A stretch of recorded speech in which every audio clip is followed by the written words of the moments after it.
bersama-sama senantiasa kita memuji dan memuja Allah Subhanahu wa taala. Alhamdulillah, dialah Allah yang maha terpuji. Dialah Allah yang maha besar.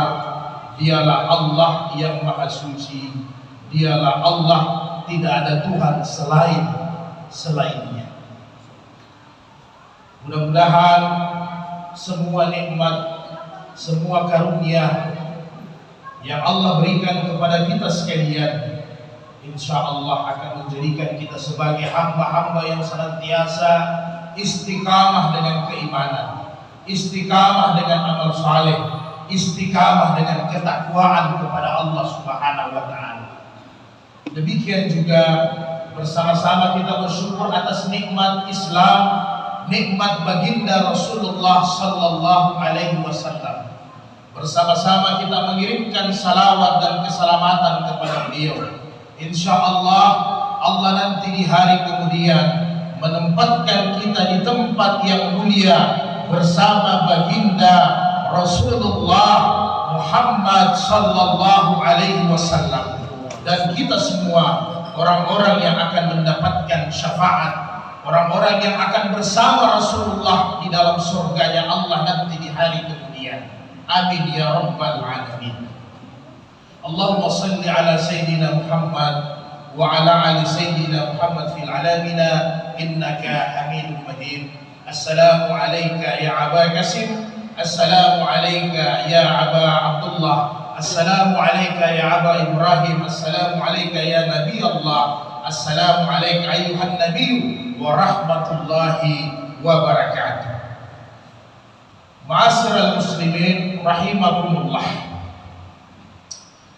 Dalam salah satu hadis sahih di kitab Imam Bukhari, di kitab Sahih Muslim, an Abi Hurairah radhiyallahu anhu, dari sahabat Abu Hurairah radhiyallahu anhu, bahwa Rasulullah sallallahu alaihi wasallam bersabda dalam hadisnya, la tusaddu rihalu illa ilal salasatil masajid, bahwa sesungguhnya tidaklah ditekankan, diberatkan satu perjalanan kecuali di 3 tempat, di 3 masjid yang mulia, di 3 tempat yang mulia, di 3 tempat yang suci, kata Rasul, yaitu Masjidil Haram di Makkah Al-Mukarramah, yang kedua Masjid Rasulullah sallallahu alaihi wasallam di Madinah Al-Munawwarah, Masjid Nabawi, dan yang ketiga adalah Masjidil Aqsa, Baitul Maqdis, yaitu Masjid Aqsa di Baitul Maqdis, yang tepatnya di Palestina. Kemudian di hadis-hadis yang lain, hadis sahih, Rasulullah bersabda, kenapa tempat itu suci, kenapa tempat itu mulia, dan kewajiban bagi kita kaum muslimin untuk mencintai, untuk menjaga, untuk memelihara ketiga tempat itu tanpa terkecuali dia dari mana berasal, dia dari negeri mana, dari suku mana, dari nasab mana. Harus ketika kita telah bersyahadat la ilaha illallah Muhammadar Rasulullah, kewajiban akidatul Islam untuk menjaga ketiga tempat yang suci. Maka tidak main-main kemuliaannya, kata Rasulullah. Salat di Masjidil Haram pahalanya sama dengan 100.000 kali salat di masjid yang lain. Demikian juga kata Rasulullah, salat di Masjid Nabawi, di masjid saya, sama nilainya 1000 kali sembahyang salat di masjid lain.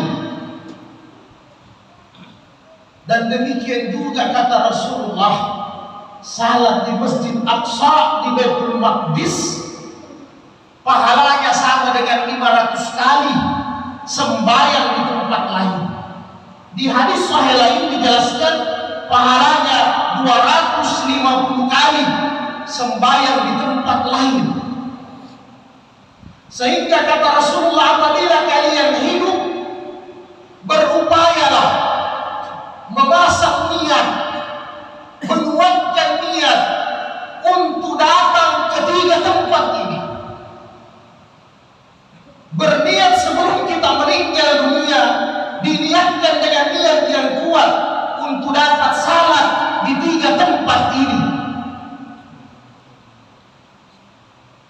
Maka saudaraku yang dimuliakan Allah, ketiga tempat ini suci dan mulia karena ada 3 masjid ini.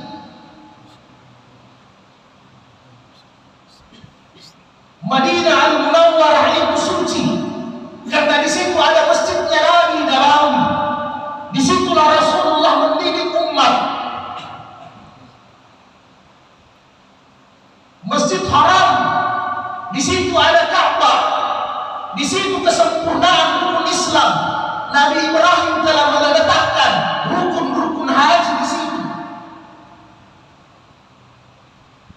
Demikian juga Masjid Aqsa itu mulia dan suci karena di situ tempat lahirnya hampir semua para nabi alaihi salam. Di situlah orang-orang suci dilahirkan, diutus untuk menyampaikan risalah agama, menyampaikan tauhid kepada Allah Subhanahu wa taala. Dari nenek moyang kita Ibrahim alaihissalam, bahkan dari Nabi Adam alaihissalam yang merintis pembangunan Masjid Aqsa. Setelah Nabi Adam alaihissalam diturunkan dari surga ke bumi, ihbitu minal jannah ilal ard, maka Nabi Adam turun di Ka'bah yang tepatnya di Masjidil Haram. Disitulah dibangun Masjid Haram untuk beribadah kepada Allah. Selama 40 tahun dari itu Nabi Adam alaihissalam bangun Baitul Aqsa di Baitul Maqdis 40 tahun setelah Masjid Haram didirikan. Dari situlah Nabi Ibrahim, dari situlah Nabi Ishak alaihissalam, dari situ turun Yakub, dari situ turun anaknya Yusuf alaihissalam, dari situ Lut, dari situ turun Daud, turun Sulaiman alaihissalam, dari situ turun Nabi Zakaria, Nabi Yahya, sampai Nabi Isa alaihissalatu wassalam.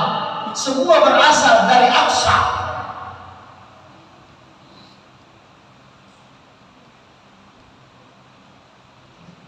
Tapi tentunya kurang lebih 2 bulan terakhir ini, 50 hari lebih,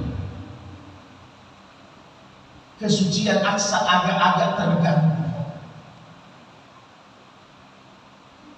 Bahkan bukan hanya terganggu, susah kita datang ziarah beribadah di dalamnya. Bahkan di dalamnya ada korban abad per hari ini hampir 13.000 darah yang tertumpah di sana, saudara. Yang 2/3 lebih, hampir 9.000 adalah anak-anak dan wanita yang menjadi korban di sana sebagai syahid. Bukankah kita tahu bersama bahwa Al-Aqsa adalah awal Nabi bermi'raj kepada Allah. Subhanalladzi asra bi'abdihi lailan minal masjidil haram dari Makkah ilal masjidil Aqsa. Isra terakhir di Aqsa, kemudian mi'raj pertama dari Masjidil Aqsa. Nabi kita berjumpa dengan Allah di Sidratul Muntaha untuk menerima salat 5 waktu. Bukankah di Masjidil Aqsa kata Rasul dalam hadis sahih, saya salat dengan semua para nabi, 124.000 nabi dan rasul. Rasul menjadi imam di Baitul Maqdis.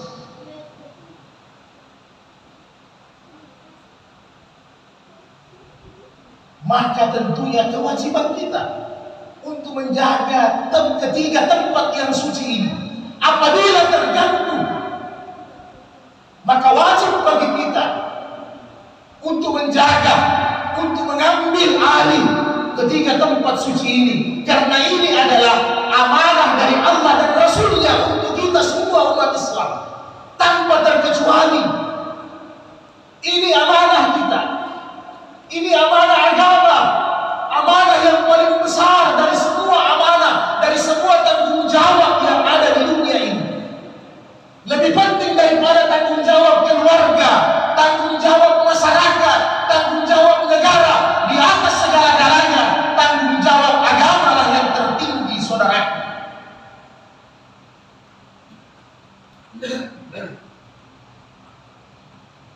Maka kalau ada saudara-saudara kita hari ini tidak peduli, berarti sahabat kita tidak peduli dengan Masjidil Haram, tidak peduli dengan Madinah Al-Munawwarah, karena ketiganya sudah diamanahkan kepada kita oleh Rasulullah SAW.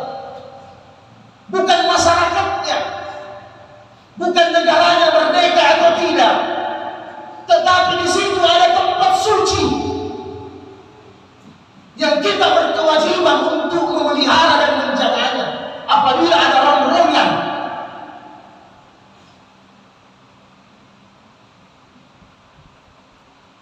demikian juga ketika perang Uhud terjadi, tidak semua sahabat serta-merta ikut bersama Nabi mendukung Nabi dalam perang Uhud.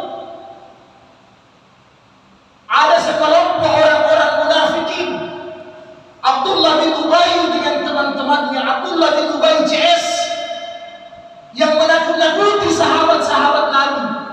Jangan, berbahaya, hati-hati saudaraku sekalian.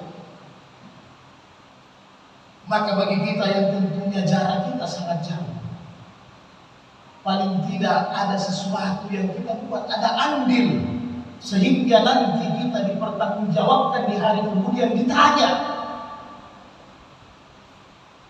apa yang kita buat untuk menjaga tiga kota suci ini.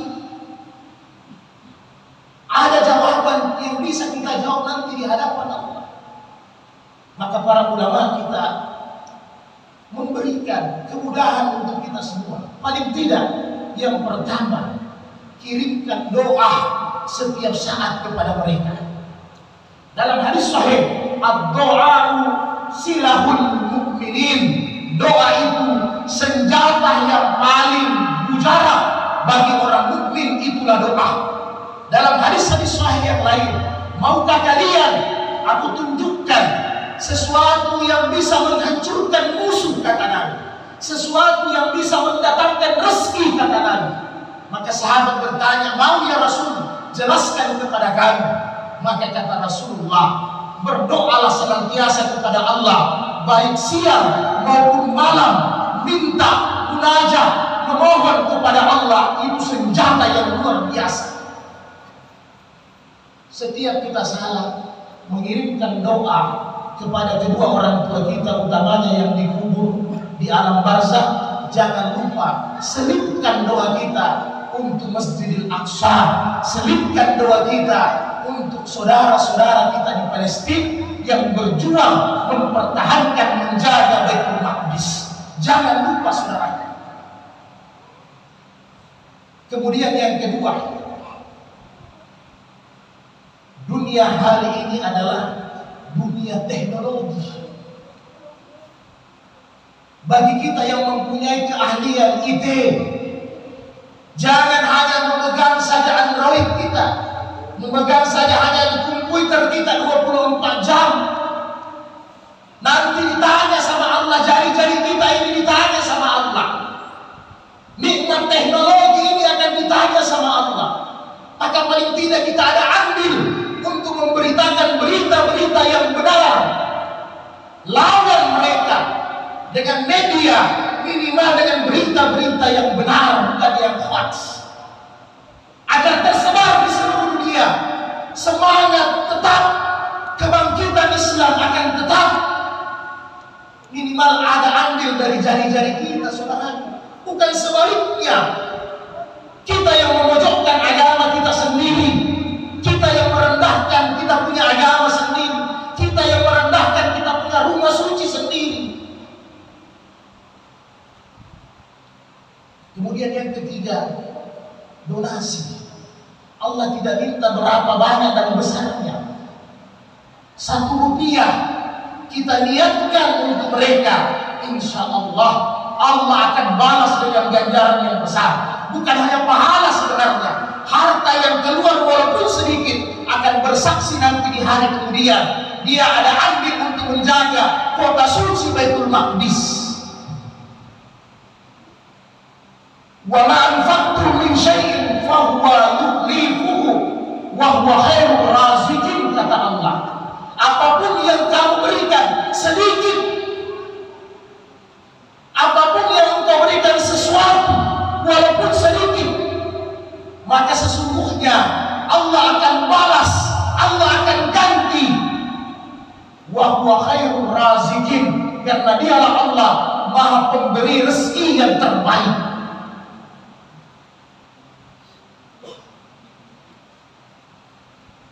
Kemudian saudaraku yang berbahagia, yang terakhir, mulai kita mentarbiyah, menanamkan pendidikan agama yang baik kepada generasi muda kita, kepada anak-anak kita, kepada keluarga-keluarga kita. Karena hari ini kita lalai, sehingga mereka sudah tidak tahu mana itu kemuliaan haram, mana kemuliaan aksa. Padahal sudah ada di hadis-hadis Nabi dijelaskan. Tidak pernah kita angkat. Maka perlulah diangkat kembali lewat pendidikan kita kepada keluarga, lewat majelis-majelis ta'lim, kajian-kajian Islam, bagaimana hadis-hadis tentang akhir zaman, supaya kita mengerti ada barometer ketika terjadi kita ada standar agama, tidak bercakap sembarangan, hanya mendengar intelektual yang tidak pandai di bidangnya, hanya menggunakan rasional. Bukankah aksa ini Nabi sudah janjikan dalam hadis-hadis sahih, akan ada umatku yang senantiasa berjuang menjaga Baitul Maqdis sampai kiamat. Ainahum ya Rasul, di mana mereka? Di Baitul Maqdis dan di sekitarnya, kata Nabi. Mereka itu orang-orang yang ikhlas, mereka berada di Baitul Maqdis dan sekitarnya. Mereka berada di Syria, mereka berada di Irak, mereka berada di Yaman dan sekitar Baitul Maqdis. Mereka berjuang sampai dunia akan kiamat, tidak akan berhenti. Karena dalam hadis sahih Rasulullah menjelaskan kepada kita bahwa semua nanti manusia akan terkumpul di Palestina, di Baitul Maqdis. Sisa-sisa manusia sebelum kiamat. Karena sebelum kiamat semua orang-orang beriman dimatikan oleh Allah. Maka sisa hidup yang ada hanya ada di Palestina. Di situ juga nanti, kata Nabi, Dajjal, pembohong besar yang akan muncul di akhir zaman. Di situ nanti dibunuh oleh Nabi Isa alaihissalam, dan Nabi Isa akan turun di bumi Palestina, saudara, untuk membunuh itu Dajjal, laknatullah alaihi. Ini harus kita ungkap kepada generasi kita, biar mereka tahu, karena kita ini zaman akhir zaman. Sehingga apapun yang terjadi ada standar hadis, ada tolak ukur kita. Ini sekarang saudaraku yang terjadi step by step sesuai dengan hadis Nabi, sudah terungkap bagi kita.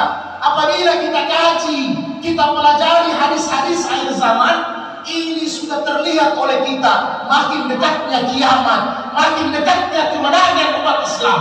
Jangan sampai kita tidak ada andil dalam kemenangan umat Islam ini. Rugi kita, saudaraku yang berbahagia. Mudah-mudahan Allah Subhanahu wa taala tanamkan kecintaan Islam kepada diri kita. Jangan sampai lupa. Tanamkan kekuatan Islam kepada diri kita. Dan mudah-mudahan Allah Subhanahu wa taala akan menangkan saudara-saudara kita di Palestina untuk meraih kembali Al-Aqsa untuk kita semua. Barakallahu fil Qur'anil Karim wa nafa'ani bil ayati wa zikril hakim wa taqabbala minni wa minkum tilawatahu innahu was-sami'ul 'alim.